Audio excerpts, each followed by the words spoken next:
Hi, my name's Allison Cadwallader, and I have a question for you.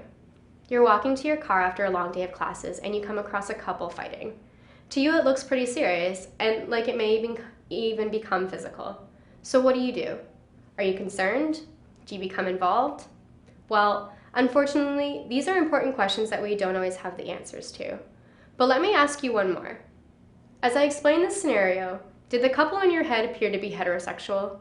There's a good chance that as this scenario played out for you, the couple that were fighting were a guy and a girl.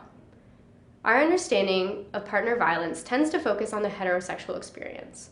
But what happens when we look at queer communities and the experience of partner violence, and the experiences more specifically of bystanders? This is the question that inspired partner violence in rainbow communities, the experience of bystanders. But more specifically, what were the factors that either facilitate or encourage positive bystander intervention, or those that impede it? Bystanders in these instances are those who are witnesses to events like partner violence, and just by their presence alone have the ability to intervene and positively impact the outcome, do nothing, or contribute to the negative behavior. So, as you can imagine, bystanders do have great impact. While past research confirms that partner violence occurs comparably across both heterosexual and queer relationships, and also focuses on the bystander intervention strategies within those heterosexual relationships, there is no empirical studies to date that show the bystander strategies that go into partner violence within the queer community. So what did we do? In our study, self-identified members of the queer community took part in in-depth interviews that asked them about their bystander experiences in partner violence.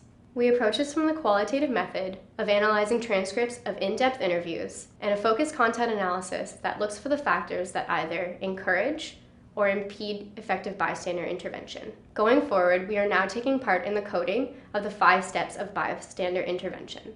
The first being recognizing that there is a situation. The second being recognizing that you have the ability to intervene here. The third is assuming responsibility. The fourth is knowing how to act. And the fifth is actually taking action.